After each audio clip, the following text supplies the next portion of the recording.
shir cilmiyeed kala baad ee ururka dhaqaatiirta lafaha Soomaaliya ayaa maanta ka furmay magaalada Muqdisho iyadoo muhiimadda shirkuna yahay kordhinta aqoonta iyo tayeynta xirfadlayaasha lafaha iyo dhaawacyada, xoojinta iskaashiga caafimaadka ee gudaha iyo dibadda, falanqaynta iyo xal u helidda caqabadaha hortaagan adeegyada lafaha ee dalka, soo bandhigidda cilmi baarisyo cusub oo la xiriira cudurrada lafaha iyo daaweyntooda, iyo dhiirigelinta tiknoolajiyadda casriga ah ee daaweynta dhaawacyada iyo beddelka lafaha.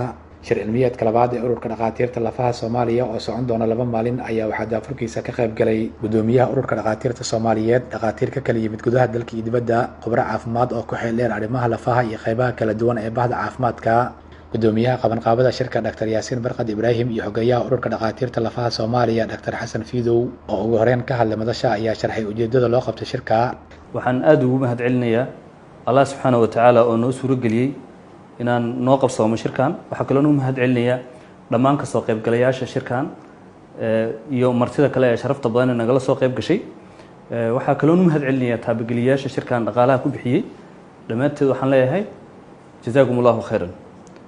intaa kadib waxaan jecelahay inaan idinla wadaago shirkan wuxuu daaran yahay oo ah horumarinta caafimaadka lafaha ee ummadda Soomaaliyeed, in laga wacyigeliyo waxyaabaha dhibaatooyinka ku ah carqaladaha lafaha ku ah.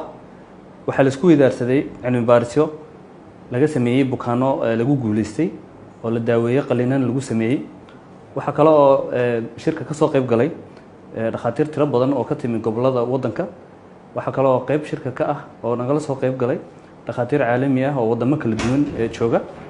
inta uu shirku socday waxaa la isku weydaarsaday cilmi iyo aqoon.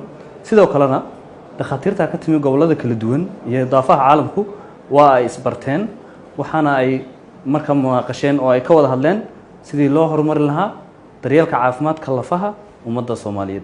ururka dhaqaatiirta lafaha Soomaaliyeed wuxuu had iyo jeer ka shaqeeyaa sare u qaadista aqoonta dhaqaatiirta lafaha Soomaaliyeed si ay bulshada Soomaaliyeed u hesho daryeel caafimaad. shirkan maanta waxaa lagu soo bandhigay warbixino cilmiyeysan oo ay sameeyeen dhaqaatiirta lafaha Soomaaliyeed, guulaha ay gaareen iyo caqabadaha qabsaday. wuxuuna noqon doonaa shirkan shir sanadle ah oo aan qabanay sanadkii hore, sanadkan aan qaban doono, aan rajeynayna sanadka soo socdo in uu dhaco iyo sanadaha kaleba. gudoomiyaha ururka dhaqaatiirta lafaha Soomaaliyeed Dr. Bashiir Cabdikariim Dr. Indha Cadde ayaa xusay in shirkan oo ka duwan kuwii hore lagu soo bandhigay 3 cilmi baaris oo ku saabsan caafimaadka lafaha, ujeedkuna yahay sidii bulshada Soomaaliyeed looga xaqabtiri lahaa baahiyaha caafimaad ee dhanka lafaha. sharci cilmiyeedkan wuxuu kaga duwan yahay sharci cilmiyeedyadii kale.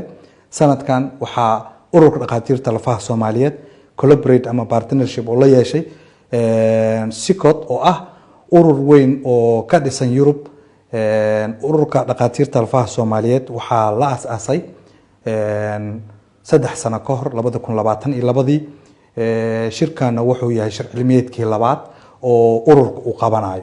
sharci cilmiyeedkan maanta waxaa lagu soo bandhigay 30 research oo wadankeena gudihiisa laga sameeyey oo ku saabsan caafimaadka lafaha iyo horumarada laga gaaray.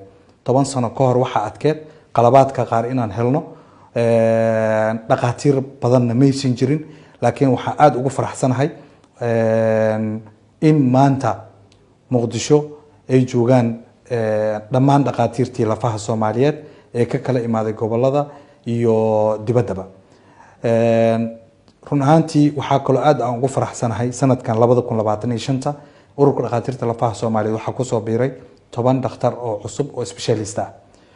ujeedada ama fariinta ama message-keena waxa uu yahay sidii bulshadeena Soomaaliyeed loogu xaqabtiri lahaa baahiyaha caafimaad ee xagga lafaha. run ahaantii challenges badan la soo maray, laakiin alxamdulillah waxaan aad ugu faraxsanahay maanta meel fiican aan joognaa. in cilmi baarisyo hore aan wadanka loogu sameyn jirin wadankii loogu sameeyo, taasoo wax badanna ka bedeli doonto. gudoomiyaha ururka dhaqaatiirta Soomaaliyeed Dr. Luul Maxamuud Maxamed ayaa ururka dhaqaatiirta lafaha Soomaaliyeed ku amaantay qabashada shirkan muhiimka ah. shirkan waxyaabaha ugu muhiimsan oo laga faa'iidayo waxaa ka mid ah isku imaanshaha dhakhaatiirta lafaha ee dalka iyo dibaddiisa oo la isku keenay. taas oo ah wax weyn in la iska warqabo, la isbarto, la isweydaarsado cilmiga iyo aqoonta.